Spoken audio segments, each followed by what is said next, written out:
महाराष्ट्र लोक news channel Dehu Road येथे 76व्या भारतीय संविधान अमृत महोत्सव दिनानिमित्ताने संविधानाचे वाचन.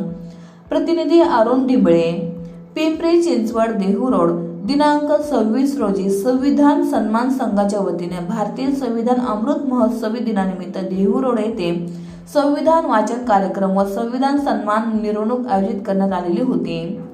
यावेळी संविधान सन्मान संघाचे अध्यक्ष डॉक्टर रामदास ताटे, स्वागताध्यक्ष मोझेस दास, उपाध्यक्ष श्रीमंत शिवचरण, सचिव चंद्रशेखर पात्रे, उत्सव कमिटीचे सदस्य श्री शिवाजी विद्यालय देहूरोडचे विद्यार्थी शिक्षक श्री निलेश मानकर सर, श्री अरुण डिंबळे, देहूरोडचे ग्रामस्थ, महिला या सर्वांच्या उपस्थितीत संविधानाचे वाचन करण्यात आले. भारतीय घटनेचे शिल्पकार डॉक्टर बाबासाहेब आंबेडकर यांच्या कार्याची आणि माहिती व संविधानाबद्दल लोकांमध्ये जागृती होणे गरजेचे आहे, अशा अध्यक्ष रामदास ताटे यांनी आपले मनोगत व्यक्त केले. शालेय विद्यार्थी विद्यार्थिनीचे संविधान तोंडपाठ असल्याबद्दल विद्यार्थ्यांचे कौतुक स्वागताध्यक्ष मोझेस दास यांनी केले. संविधान वाचल्यानंतर देहूरोड बाजारपेठमधून संविधानाची मिरवणूक काढण्यात आली. संविधान वाचनानंतर विद्यार्थ्यांना खाऊ वाटप करण्यात आला. कार्यक्रमाचे सूत्रसंचालन विजय पवार सर यांनी केले.